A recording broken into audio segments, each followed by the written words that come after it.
Tesla Model 3 entre amour et déception. Plus de 5000 propriétaires témoignent. Alors je vous invite à vous abonner à Tesla Tib, la chaîne 100% Tesla. Sur l'élective, je mets au moins une news Tesla par jour. On se donne ça comme minimum. Pour aussi vous rappeler que j'ai une chaîne 100% Tesla avec 5 news par jour. En moyenne. Voilà.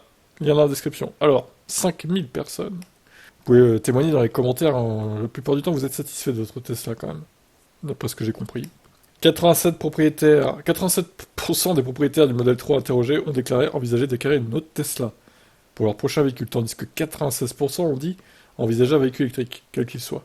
Certains ont tout de même rencontré des problèmes avec leur voiture. Beaucoup ont partagé leurs inquiétudes quant à la technologie de conduite autonome. On commence par le positif.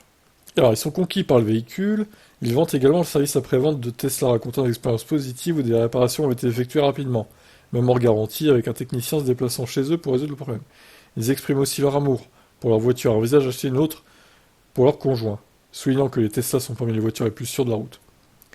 Certains déclarent que la performance et la fiabilité mécanique de la Tesla Model 3 est bien supérieure à celle des voitures non électriques, établissant une comparaison élogieuse en faveur de Tesla. D'un autre côté, certains propriétaires sont moins satisfaits de leur expérience. Ils rapportent des problèmes récurrents de fiabilité qui, selon eux, suivent un schéma alarmant. Carrément. Ils affirment que Tesla nie d'abord l'existence de ces problèmes, puis tentent de les réparer. Mais endommage parfois la voiture dans le processus. Quoi? Donc là, il y en a, ils se plaignent du service après-vente aussi, du coup. En fait, j'ai l'impression, ça dépend vraiment du service center, le service après-vente, en fait. Il y en a, ils sont incompétents, et il y en a d'autres, ils sont très bien, en fait. Un peu comme les concessions des autres constructeurs, hein, finalement. Certains se plaignent de problèmes de rouille sur des parties du véhicule. Alors ça, c'est peut-être les premiers Model 3 qui sont sortis en 2018-2019, quoi. Hein. C'est peut-être plus le cas maintenant. Et remettent en question la réponse de l'entreprise en affirmant que ça ne serait pas normal sur d'autres véhicules. D'autres énumèrent des problèmes variés, allant des dysfonctionnements du système de chauffage et des ventilations à la défaillance de l'onduleur arrière. Certains vont même jusqu'à décrire leur Model 3 comme la pire voiture qu'ils aient jamais possédée, critiquant sévèrement la qualité de l'assemblage.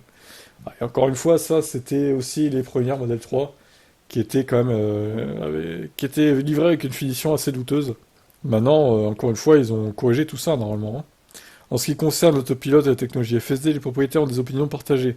Certains se sentent beaucoup plus en sécurité lorsqu'ils conduisent avec l'autopilote activé, et même s'ils admettent que ce n'est pas parfait, ils considèrent que ça améliore leur propre faiblesse en conduite. Ils saluent les temps de réaction plus rapides et la vision améliorée à 360 degrés qu'offre l'autopilote.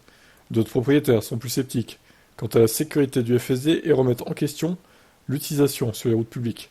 Ils signalent des freinages fantômes effrayants. Ah ouais, ça par contre, ça c'est un vrai défaut. Hein. Même si ça arrive très rarement, quand ça arrive c'est super dangereux je trouve. Qui entament leur confiance dans la technologie. Certains estiment que le FSD est une option trompeuse et qu'il devrait être soumis à des contrôles plus stricts. Un propriétaire compare même le comportement de la voiture de l'autopilote à celui d'un vieil homme ivre. Bon, et Bloomberg, voilà, toute l'enquête dispose sur le lien Bloomberg, en anglais, forcément. Voilà, bon, bah, il y a du plus et du moins, hein, forcément. Les gens sont partagés, globalement, même si, bon, la plupart du temps, ils sont quand même satisfaits. Je vous laisse commenter. Qu'en pensez-vous?